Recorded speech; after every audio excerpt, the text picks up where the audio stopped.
የፌዴራል ፍርድ ቤቶች የዳኝነት ቅልጥፍናን በማሳደግ ተገልጋዩ ከሙስና የጸዳ የፍርድ ውሳኔ እንዲያገኝ ሊሰሩ እንደሚገባ በሕዝብ እንደራሴዎች ምክር ቤት የሕግና ፍትህ ጉዳዮች ቋሚ ኮሚቴ አሳሰበ።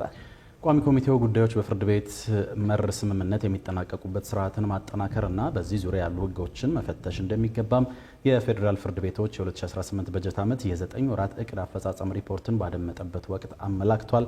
ሀና ብደታ ዝርዝር አላት። የፌዴራል ጠቅላይ ፍርድ ቤት የራሱንና በስሩ ያሉትን የፌዴራል ከፍተኛ ፍርድ ቤት እንዲሁም የፌዴራል የመጀመሪያ ፍርድ ቤትን የ2018 በጀት ዓመት የ9 ወራት እቅድ አፈጻጸም ሪፖርት በሕዝብ እንደራሴዎች ምክር ቤት የሕግና ፍትህ ጉዳዮች ቋሚ ኮሚቴ አቅርቧል። በሪፖርቱም የዳኝነት ጥራት፣ ግልጽነትና ቅልጥፍና እንዲሁም ተደራሽነት፣ የቴክኖሎጂ አጠቃቀምን የተመለከቱና በ9 ወራት የቀረቡ ብሎም ውሳኔ ያገኙ መዝገቦችን አብራርቷል። እነዚህና ሌሎች የፍርድ ቤቶቹ እቅድ አፈጻጸምን መነሻ በማድረግም የቋሚ ኮሚቴ አባላት የተለያዩ ጥያቄዎችን ያቀረቡ ሲሆን ከጥያቄዎቹ መካከል በተቀመጠላቸው ጊዜ እልባት ያላገኙ መዝገቦችን እንዲሁም ጉዳዮች በስምምነት የሚቋጩበት ሂደት በሚፈልገው መልኩ ስኬታማ መሆን ያልቻለው ለምንድን ነው የሚለው ይገኝበታል። የፌዴራል የመጀመሪያ ደረጃ ፍርድ ቤት ፕሬዝዳንት የሆኑት ፉአድ ኪያርም ይህን በተመለከተ ምላሽ ሰጥተዋል። ተስማምቶ ከመጨረስ ይልቅ በተለይ ደግሞ በጠበቃ የሚወከሉ ሰዎች ላይ በክርክር የመጨረስ ፍላጎቶች ይታያሉ። አንዱ ማሳያው አለመምጣት ነው። ለአስማሚ የተቀጠረ ቀን አይመጡም። በነገራችን ላይ ለአስማሚ ያለመምጣት ራሱ ቅጣት ያስቀጣል በመመሪያው 2000 ብር ቅጣት ምናምን አለ። ግን በጣም በሚገርም ሁኔታ ቀርተው ቅጣቱን ይከፍላሉ። የአስማሚዎቻችን ብቃት ራሱ እንደተባለው ረዳት ዳኞች ናቸው።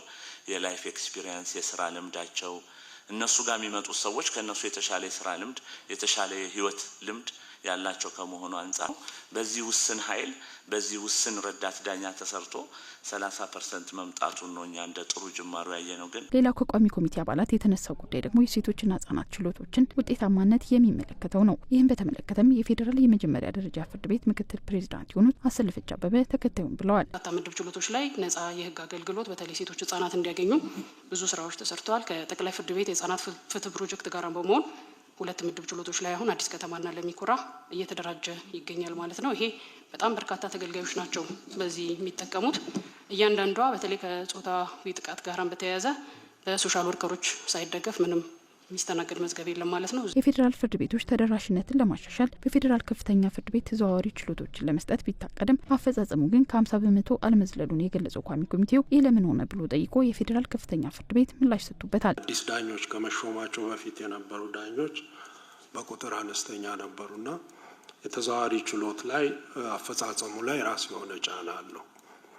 ሌላው በክልሎች የነበረው የጸጥታ ሁኔታም የራሱ የሆነ አስተዋጽኦ ያበረከተ ነው። ምክንያቱም ዳኞች ከአዲስ አበባ ሄደው ነው በክልሎች የዳኝነት ተግባራትን የሚያከናውኑት። ነገር ግን አንዳንድ ክልሎች ላይ ያለው የጸጥታ ሁኔታ ባቀዱበት ጊዜ ሄደው ኃላፊነታቸውን እንዳይወጡ በተወሰነ ደረጃ ተጽዕኖ ስለነበረው ከዛ የተነሳ አፈጻጸሙ የወረደ መሆኑ የቀነሰ መሆኑን ለማንሳት ነው። የዳኞችን ትጋትና ውጤታማነት በተመለከተም በጠቅላይ ፍርድ ቤት 91 በመቶ፣ በከፍተኛ ፍርድ ቤት 94 በመቶ እንዲሁም በፌዴራል የመጀመሪያ ደረጃ ፍርድ ቤት ደግሞ 97 በመቶ እንደሆነ በሪፖርቱ ተጠቅሷል። ይህን መነሻ በማድረግም የጠቅላይ ፍርድ ቤት አፈጻጸምን በተሻለ ማከናወን ያልተቻለበት ምክንያት ከቋሚ ኮሚቴ አባላት ጥያቄ የቀረበ ሲሆን ከህብረተሰቡ በኩል የሚነሱ ቅሬታዎችን ለመፍታት የሚሰሩ ስራዎችን በተመለከተ ማብራሪያ ተጠይቋል። የፌዴራል ጠቅላይ ፍርድ ቤት ፕሬዝዳንት ቴዎድሮስ ምህረትም ምላሽ ሰጥተውበታል።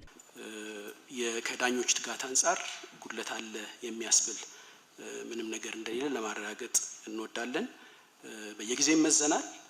በቁጥር በአንድ ዳኛ ስንት መዝገብ ይወሰናል የሚለው ቀደም ሲል የተቀመጠ ስታንዳርድ አለ፣ በዛ ይለካል።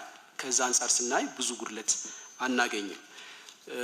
ከዛ በተጨማሪ የፍርድ ቤቱን አሰራር ስንወስድ ከሌሎቹ ለየት የሚያደርገው ከሁለቱ ፍርድ ቤቶች ያሉን ችሎቶች 5፣ 3፣ 5 እና 7 ዳኞች የሚሰየሙበት ነው። ስለዚህ በአንድ ጊዜ አንድ ጉዳይ ተወሰነ ስንል 3፣ 5 ወይም 7 ዳኞች ተሰይመውበት ነው የሚወሰነው። ይሄ በራሱ በባህሪው የሚወስደው ጊዜ አለ። ቋሚ ኮሚቴው እነዚህና ሌሎች ጉዳዮች ላይ ከተወያየ በኋላ እየተሰሩ ያሉ ስራዎች የሚበረታቱ መሆኑን በመጠቆም በቀጣይ ግን በትኩረት ቢታዩ ያላቸው ጉዳዮች ላይ አቅጣጫ አስቀምጧል። በሚፈልገው ጊዜ ፍትህ መስጠት፣ በሚፈልገው ጊዜ ውሳኔ መስጠት ማለት ትርጉሙ ከፍ ያለ ነው ማህበረሰብ ውስጥ ገብታችሁ ስታዩት።